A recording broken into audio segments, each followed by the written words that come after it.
Well, the 2022 preseason for the Minnesota Vikings has wrapped up here in Denver, Colorado, as they fall to the Denver Broncos 23-13. My name is Gabe Henderson alongside Ben Leber. This is Between the Lines, fueled by Gatorade. And Ben, I said the score to start the thing off just because I know you will not remember it, but I have to get your thoughts on today's game. So what do you make of today's game versus the Denver Broncos? You know, I think there were some good moments, especially in the first half. You know, we made some mistakes. We ran the football a little bit. You know, I thought from a coaching standpoint, there's a lot of things sort of mechanically that was good to see. Yeah. You know, namely the challenge. You know, it's good to see him have that communication, have that wherewithal to think that, like, okay, this is probably a play I'm going to challenge.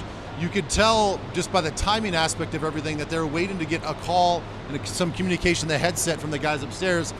They throw it, everything works out. Then we get to the end of the first half, and we have under a minute to operate a 2-minute drill, and they executed it perfectly. Yep. So those are real regular season game-like situations that this staff is going to have to figure out, and I thought they executed flawlessly. So, you know, I think from a coaching sideline standpoint, they definitely passed the test today.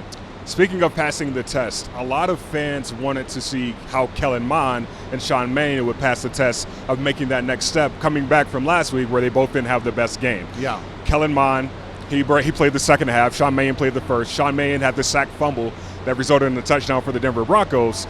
But seeing how things transpired over the game, never really getting into a groove for either one of those guys, how would you make of their play today? Well, I thought Kellen played better than Sean did today, and I think that there was some balls left out there that were dropped by the wide receivers that could have made his stats look a little bit better. And who knows? You know, you don't know if in those situations that's the one play that kind of gets the offense in rhythm, and Gabe gives the quarterback a little bit more confidence. So, you know, those drop passes, you know, that reverberates, and there is a ripple effect to that. So I thought Kellen played better than Sean, and we've kind of gone back and forth, you know, from every game, which one's going to play better. I don't think that Mannion really jumped up and, like, kind of grabbed anything, didn't take advantage of anything. So I thought he was just kind of meh. And but Kellen, he went out there and did some good things. Although I just, again, I don't think it was anything necessarily so dynamic that you know, maybe it's going to really solidify him as the number 2 guy. You talked about the wide receiver position because wide receiver, what they do, their output affects the quarterback's stats. And you can look at the quarterback stats after this. Nobody's probably going to do it because it's a preseason game. But there's a wide receiver 4 position battle going on between Olabisi Johnson, Jalen Naylor, and Amir Smith-Marset. Not sure what the diagnosis is on Olabisi Johnson. He got injured earlier in the game. But who would you say made that next step to be that wide receiver 4 after this game? You know, I think BC kind of holds on to it. Okay. You know, he just seems to be the most consistent and the most trustworthy guy out there. And, you know, he was obviously very frustrated when he went down with the injury. You know, he was using the assistance as sort of a crutch to get off, and then halfway across the field, he kind of took his arms down, realizing that maybe it's not as bad. So hopefully that's a sign of, like, the injury is a tweak and not anything that's going to linger on. So we'll have to wait and see. But I think from a performance standpoint, I think BC Johnson should have that spot. I'm going to move to the defensive side of the ball. And my only question is, what do you make of the defense's preseason from Las Vegas to last week to this past game that just passed? Like, what do you make of their performance, just understanding that the starters really didn't play much, but it was really good to see those backups get in there?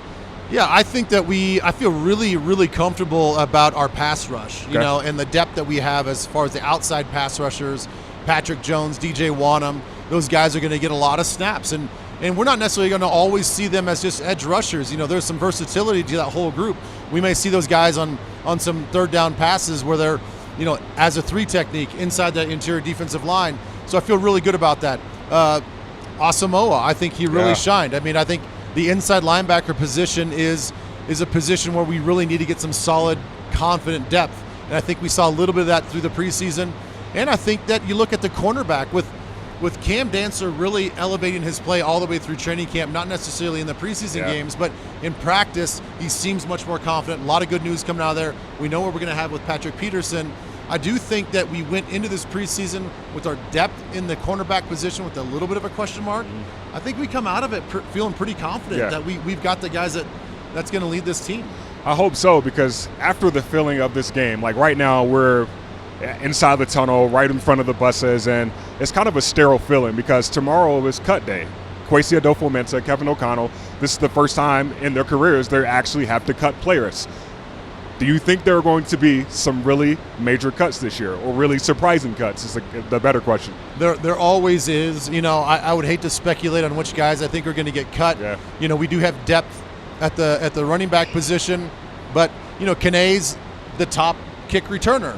And Ty Chandler obviously, to me, has earned a right to be on this roster. Yeah. But there's also some guys in the secondary that maybe not ever sniff the defense when it comes to playing time, but they're really, really good on special teams. Mm-hmm. So we keep talking about it every year. You got to prove your worth on special teams. I think we got a bunch of guys that can do that. Mm-hmm. So I don't envy those guys. I just talked to Coach O'Connell, and you could feel he's got a heavy heart about it. Yeah. He's been in that spot as a player where he's been let go.